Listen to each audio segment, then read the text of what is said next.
အလုံးက POP ရဲ့ဗျံပဓာနဲ့သူတို့ချင်းချင်းကြားထဲမှာမကျေနပ်မှုတွေဖြစ်နေကြတာဖြစ်တယ်ဒီချိန်မှာပို့ပြီးတော့တိတာလာတဲ့အနေထားအခုကြန့်ခိုင်ရေးဆိုတဲ့ကြန့်ဖွတ်ထဲကိုမင်းအွန်လိုင်းကသူစိတ်ချယုံကြည်ရတဲ့ group အကုန်လုံးရရှိအရာခံနဲ့စည်ရစပြီးတော့အုပ်စုလိုက်တော့ကြန့်ဖွတ်တွေကိုတော့အမိတ်နဲ့လွန်ခဲ့တဲ့2013ခုနှစ်က MS order ထုတ်ပြီးတော့ဖုန်းတော်ကြီးပြင်တင်တန်းကျောင်းတွေကိုစစ်တပ်ကနေပြီးတင်တန်းဆေလွတ်တယ်လို့ပေါ့အားလုံးပဲမင်္ဂလာပါ SSS ဂျန်နယ်မှာပြင်လေကြိုဆိုလိုက်ပါတယ် SSS ဂျန်နယ်ဟာဆိုလို့ရှိရင်နေ့စဉ်နေ့တိုင်းသတင်းတို့သတင်းကောင်းတွေကိုတင်ဆက်ပေးနေတာမို့ share subscribe လုပ်လို့မမေ့ပါနဲ့လို့တောင်းဆိုလိုက်ပါတယ်နော်2013လောက်တုန်းကကျွန်တော်ပြောခဲ့တာရှိတယ်ဒီဖုန်းတော်ကြီးတင်နော်ကျောင်းထိုင်ဖုန်းတော်ကြီးဖြစ်တင်တန်းကျောင်းတွေကိုစစ်တပ်က MS order နဲ့အမိတ်ပေးထုတ်ပြီးတော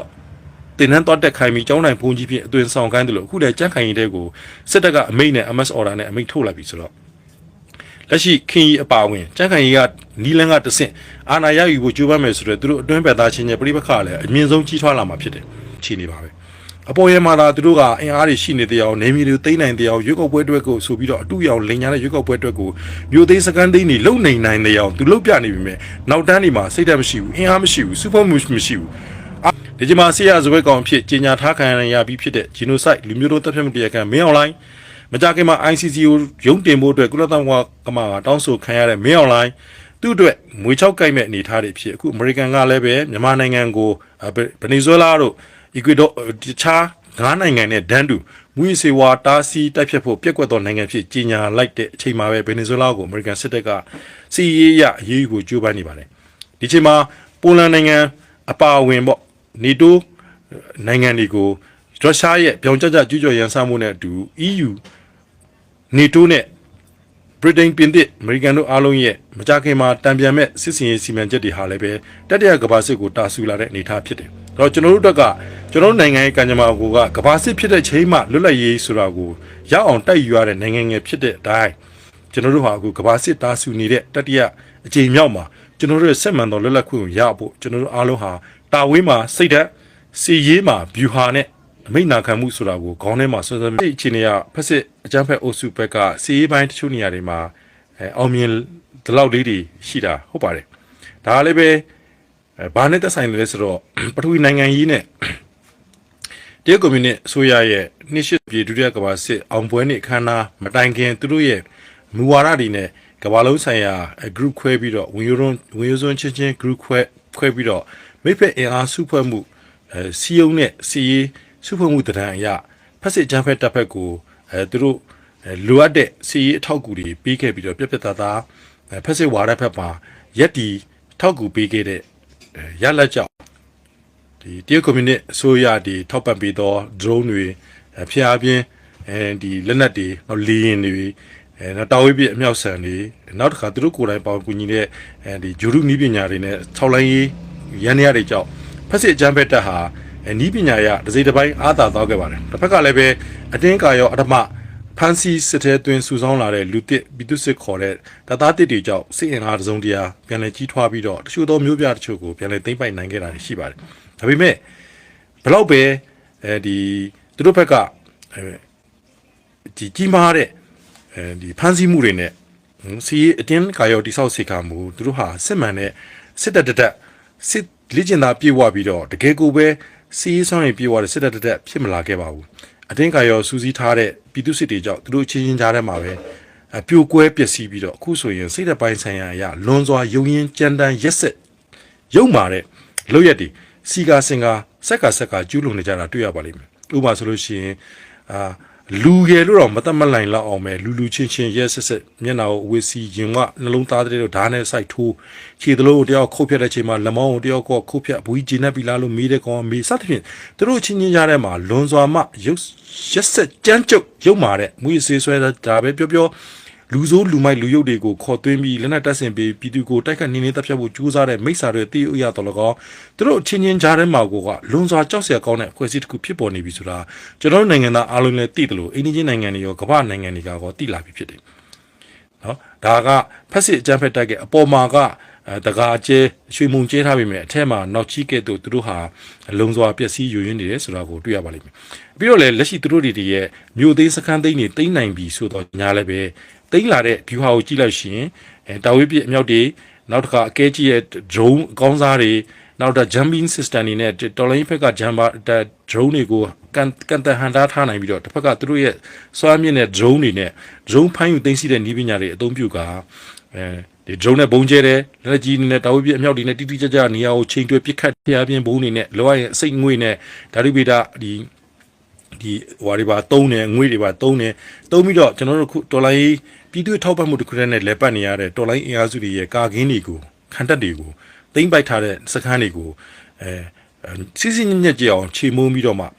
ှထိကဒဏ်ရာရမှုများစွာဖြစ်အောင်ပေါင်900အပါဝင်လေအနေနဲ့ကျဲပြီးတော့မှမြေပြင်ထိုးစစ်တွေနဲ့ပြည်သူစစ်ဆိုတဲ့စုဆောင်ထားတဲ့တပ်သားတစ်တွေကိုနောက်ကတနက်နဲ့ထောက်ဘက်နဲ့ထောက်တက်ဆိုအတင်းတက်ခိုင်းမတက်ဘူးပြန်လာကောင်သူတို့ချင်းချင်းပြစ်တက်ပြီးတော့သူတို့ဟာမြို့ချုပ်စခန်းချုပ်ကိုတိမ့်ပိုက်နိုင်ခဲ့တာသာဖြစ်တယ်ဒါပေမဲ့သူတို့ဟာစစ်မှန်တဲ့နေမြေကိုတိမ့်ပိုက်နိုင်တဲ့အောင်မြင်သူတွေမဟုတ်ပါဘူးဒီတော့ဘာဖြစ်လဲအခုလက်ရှိဇီးကုန်းမှာဖြစ်နေတဲ့ရဲစခန်းကိုတော်လိုင်းတပ်ဖွဲ့ကဝင်စီးတဲ့ဒီဗီဒီယိုပဲကြည့်ပါတကယ်တော့ကျွန်တော်တော်လိုင်းတပ်ဖွဲ့တွေမှာစိတ်ဓာတ်နဲ့ခံယူချက်နဲ့ငါတို့မဖြစ်မနေတိုက်မှရမယ်လို့ဆိုတဲ့ဇွဲနဲ့သာကျွန်တော်တို့စူးစမ်းကြတာပါစနစ်တကျစီမံခန့်ခွဲနိုင်တဲ့ဥမာဆိုရင်တက်စိတ်တက်စုတက်ခွဲတက်ရင်စသဖြင့်စနစ်တကျရာခံအကျက်စနစ်တွေနဲ့အုပ်ချုပ်ပြီးအမိန်ပေးတဲ့စနစ်နဲ့တေချာကြိုတင်ပြင်ဆင်နဲ့ကြနစီးစီမံချက်တွေနဲ့တိုက်ခတ်တာတော့မဟုတ်သေးဘူးတိုက်နေတဲ့ဖြစ်စဉ်ကိုကြည့်ပါတော်တော်လေးကိုဒီဖီယိုဖျဲနဲ့အဆဲဆူအော်ဟစ်မောင်မီဝင်တိုက်တဲ့အနေထားမှာတော့မှဘုံဆိုဝင်လဲဝင်သွားရော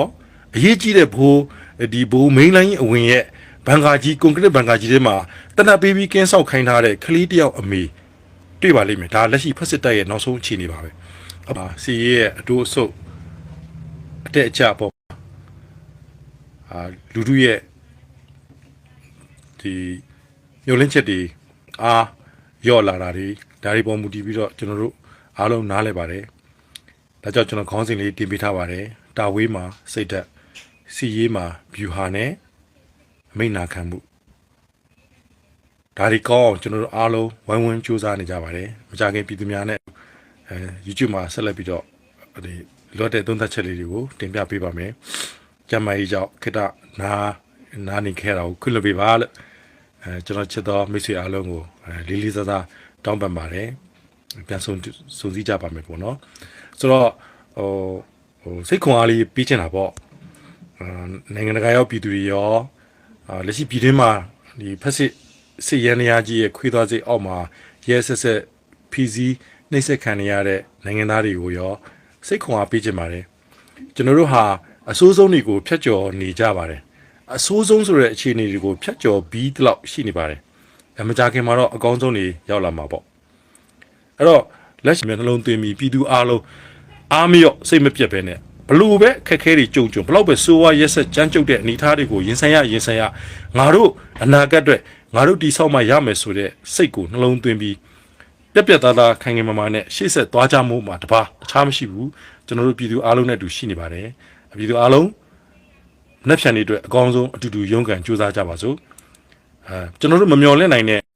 ဒီနိုင်ငံရေးစီရေးအရာအားသာချက်တွေမကြခင်မှာလည်းပေါ်ပေါက်လာစရာရှိပါတယ်ဒါကလည်းကမ္ဘာစီရေး PR နဲ့အာဆီယံအပါအဝင်ထိုင်းနိုင်ငံတို့ရဲ့ပြောင်းလဲနေတဲ့အစိုးရ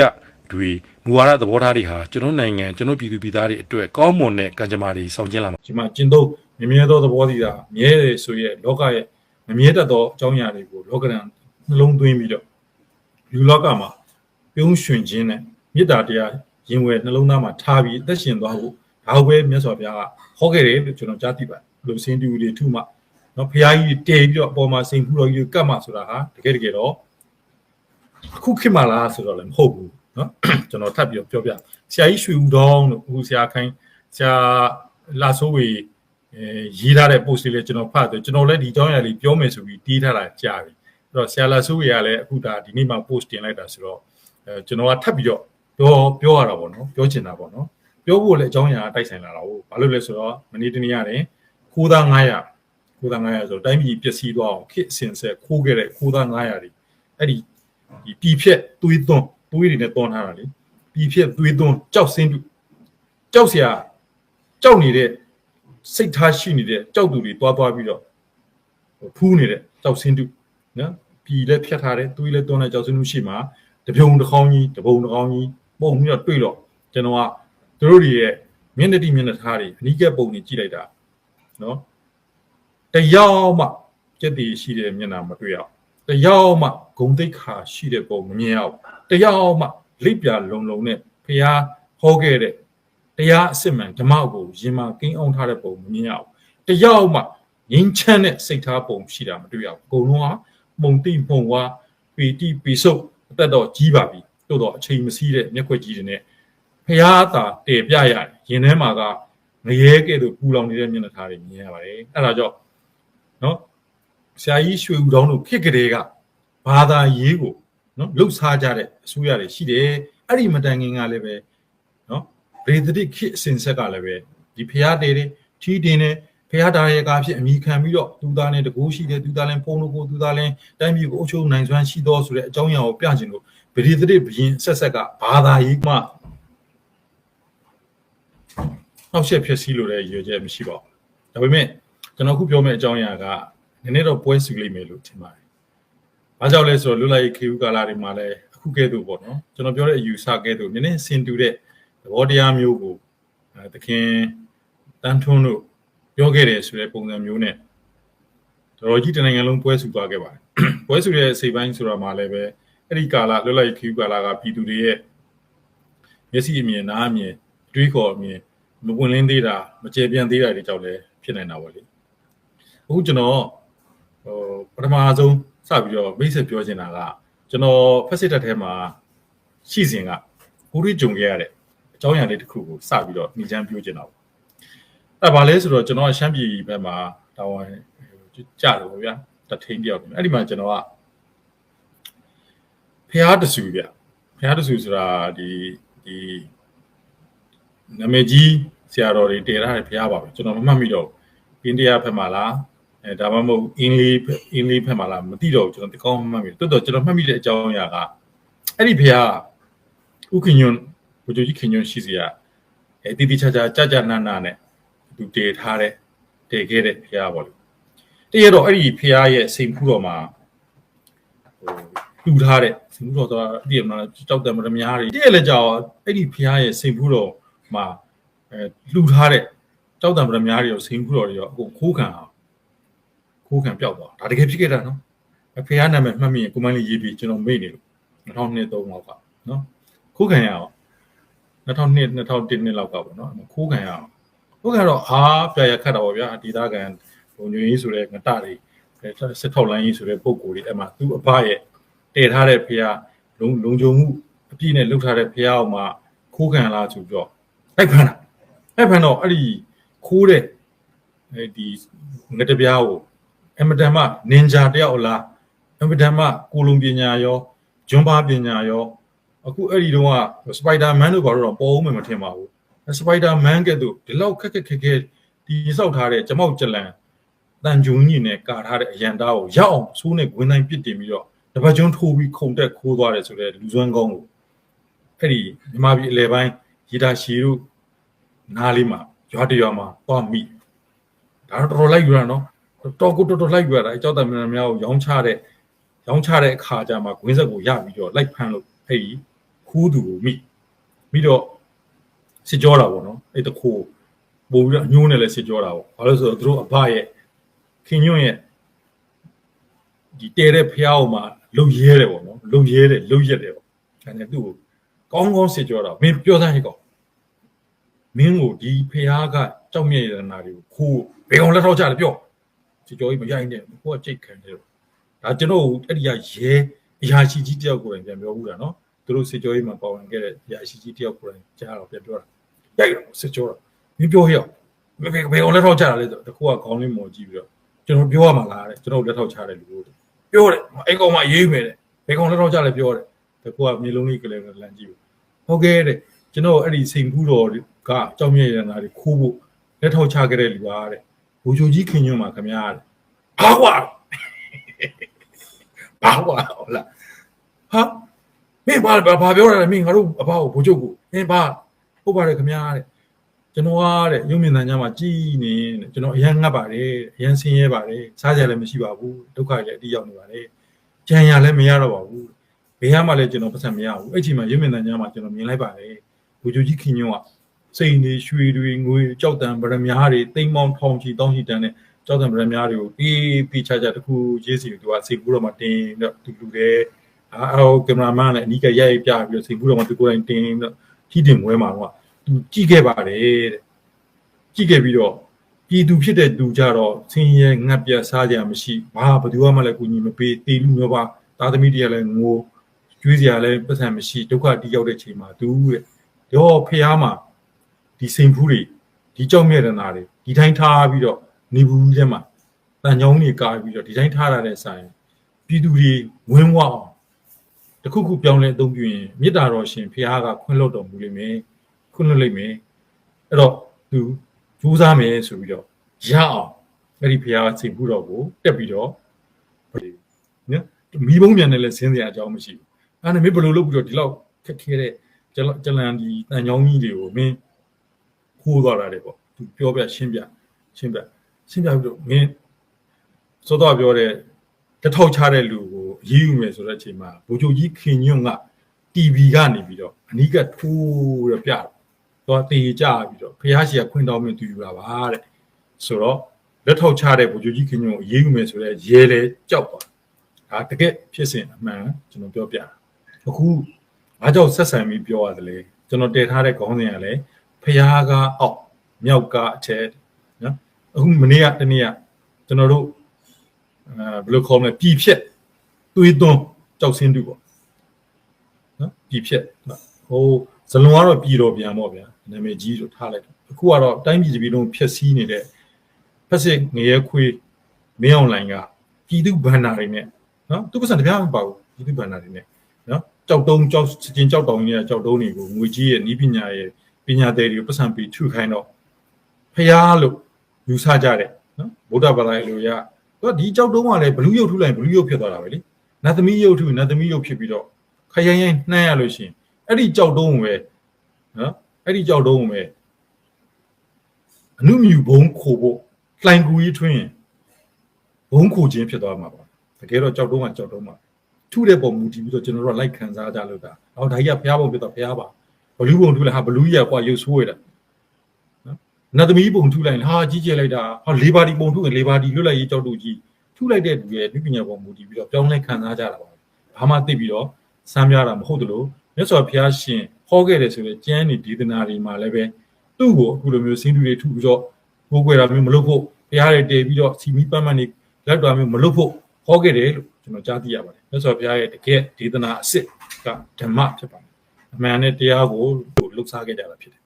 ဘာသာကြီးကိုလှုပ်ရှားပြီးတော့အာနာကိုရယူအာနာကိုတိဆောက်ဖို့အတွက်လည်းအဲ့ဒီလူတွေကအမျိုးဘာသာသာသနာဆိုတာကိုရေလဲပစိုးလို့အမျိုးမျိုးနော်တနည်းတစ်မျိုးမရိုးအောင်ပြောလိပြောထားရှိကြတယ်။ဘာကြောင့်လဲဆိုတော့ဘာသာရေးကိုအရေးချုံပြီးတော့သူတို့ကိုကျိုးစီပွားလှုပ်ရှားဖို့ဖြစ်တယ်။အဲ့တော့ဆရာကြီးရွှေဦးတော်ကသူ့ရဲ့တသက်တာမှတ်တမ်းနဲ့အတွေးခေါ်တွေအပိုင်းနှစ်မှာသူရေးသားခဲ့ဦးတာလေးကိုကျွန်တော်ကထပ်ပြီးတော့ပြည်သူတွေစဉ်းစားဖို့နဲ့ပြည်ဖြက်သွေးသွန်းကြောက်စင်းတုနားမှာစုဝေးသားတဲ့ငရဲသားတွေရဲ့အကြောင်းကိုစဉ်းစားကြည့်စေချင်လို့ဖတ်ပြခြင်းနော်ဆရာကြီးရွှေတော်ကရေးကြောက်เสียကောင်းတော့အစိုးရဆိုတဲ့ဒီခေါင်းစဉ်လေးနဲ့နော်ဆရာကြီးကဘာပြောခဲ့လဲဆိုတော့ကျွန်တော်ရဲ့ယုံကြည်ချက်တစ်ခုမှာတိုင်းပြည်အုပ်ချုပ်သူတယောက်ဟာတိုင်းသူပြည်သားခြောင်ချိတက်တာရေးနဲ့ကုသိုလ်ရေးကိုတွဲဖက်ဆောင်ရွက်နိုင်ကဆောင်ရွက်တင်ဒီမှာမှန်တော့လေတိုင်းသူပြည်သားတို့အကြက်ခံပြီးတိုင်းသူပြည်သားတို့ငွေနဲ့သူ့ကုသိုလ်ပေါ့မိမိတို့ကုသိုလ်ရဖို့ဖြစ်စေနော်တိုင်းသူပြည်သားများကုသိုလ်ရအောင်ဖြစ်စေပြုလုပ်တယ်ဆိုပါလေတဲ့ဟိုသူဒီလောကရေးနဲ့ဓမ္မရေးကိုပိုင်းခြားနားလည်သူမဟုတ်ဘူးဆိုခြင်းဒီဆရာကြီးရွှေဦးတောင်ပြောခဲ့တာနော်အခုတိုင်းပြည်တစ်ပြည်လုံးဒုက္ခတွေရောက်နေတယ်လူပေါင်းပေါင်းချီအချင်းတောင်ထဲမှာမတရားဖန်ဆီးခံနေရတယ်လူပေါင်းတန်းချီထွက်ပြေးနေရတယ်မီးရှို့နေရတယ်လူပေါင်းမြောက်များစွာအတင်းအဓမ္မမရင်းကြီးတပ်ဖြတ်လောင်ပြောက်ခံနေရတယ်နေရာတိုင်းမှာတကယ်ဒီဖက်စစ်ဂျပန်တွေလက်ထက်ကတည်းကိုအစ100လောက်စိုးတဲ့ဖက်စစ်ခွေးမျိုးတွေကအများစုလိုက်ဖမ်းစစ်ကြောရေးဒီမှာရဲစံနေစစ်တပ်ဖြတ်ဥဖွင့်လောင်းဖွင့်ပြစ်ခတ်နေတဲ့အချိန်မှာဖျားတည်ပြနေတာဟာနော်လောကရေးနဲ့ဓမ္မရေးကိုပိုင်းခြားနားလည်သူမဟုတ်ဘူးလို့ပြဆိုတာပါပဲ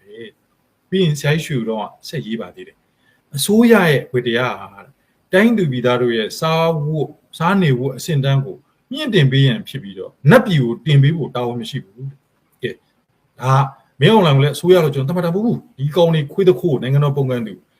ူနော်ပြန်ပေးဆွဲထားတာ နိုင်ငံတော်အာဏာကိုပြန်ပြီးဆွဲထားတာပါဒီကောင်လေးကိုကျွန်တော်ပြောတာမဟုတ်ဘူးနော်ကျွန်တော်ဆိုလိုချင်တာနောက်ဒီမှာမြန်မာပြည်မှာတက်လာမယ်ဆိုတော့ဘယ်အစိုးရဆိုတဲ့ပုံကိုမဆိုအခုစကားစုနဲ့ပြည်သူအားလုံးကကြိုကြားကန်ထားဖို့လိုတယ်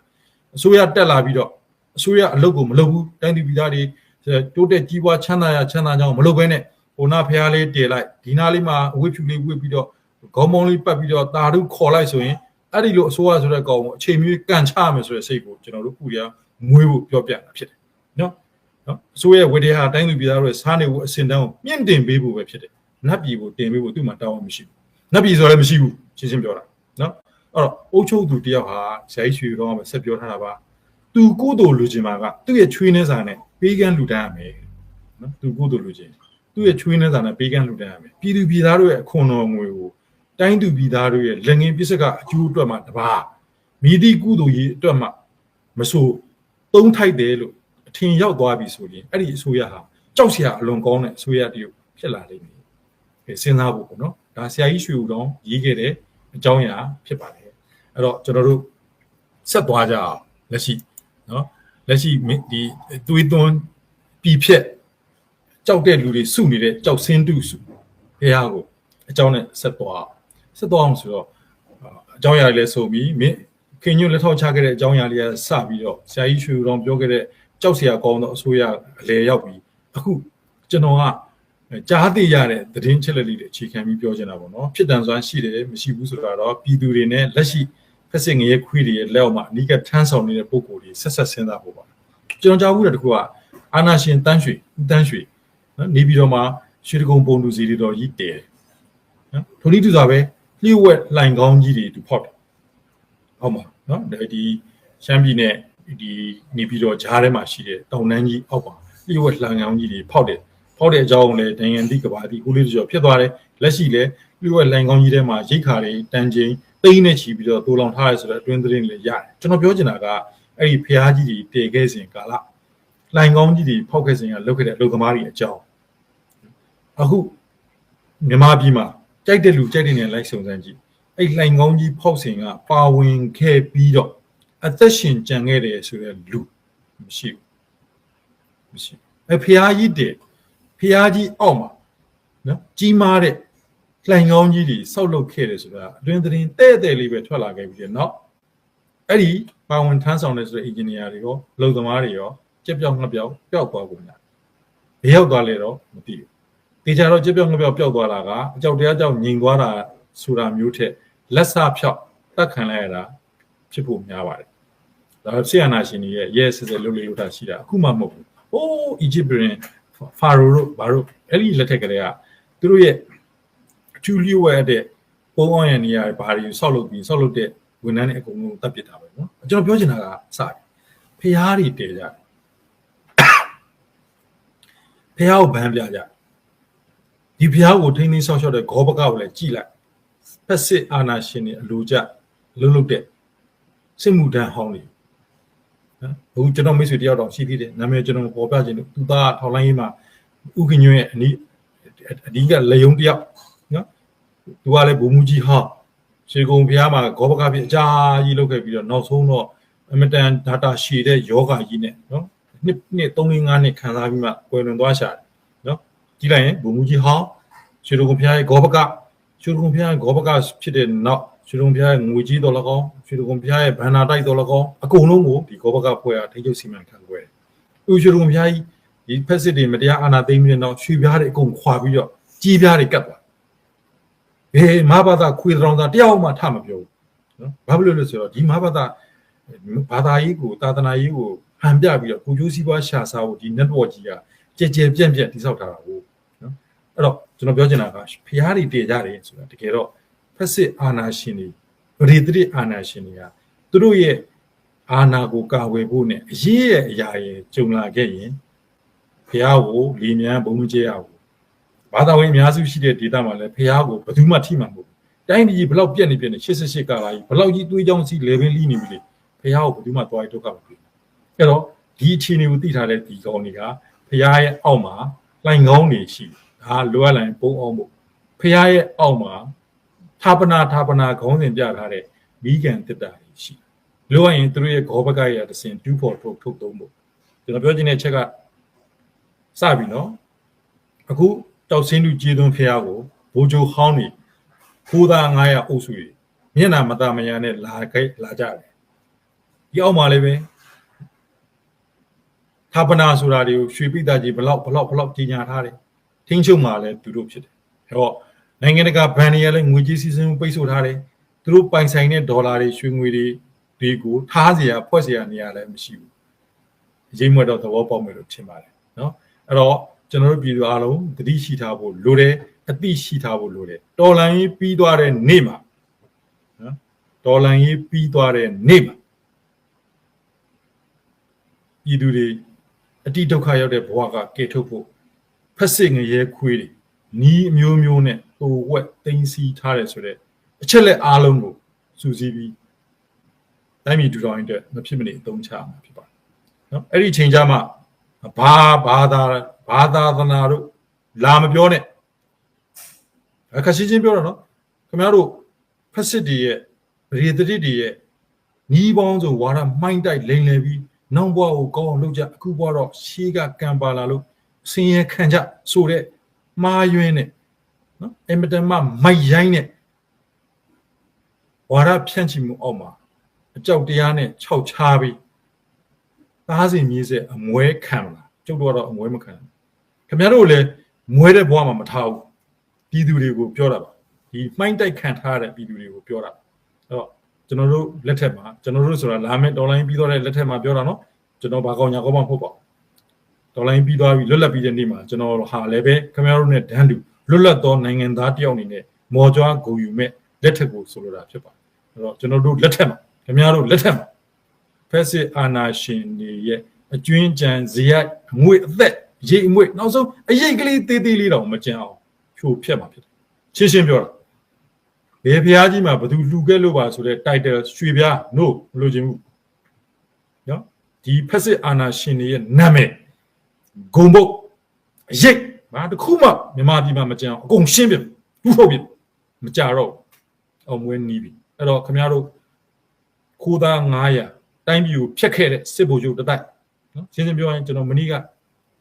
ကျွန်တော် YouTube နဲ့ Facebook မှာတင်လိုက်တဲ့အာဇာနည်နေ့အမှတ်တရဂုဏ်ပြုတဲ့အပိုင်း2မှာတမင်တကာရည်ရွယ်ချက်ရှိဇူလိုင်19မှာ DSA 19ကခွေးတခိုးဆိုတဲ့နာမည်ကိုထည့်ပြောတာ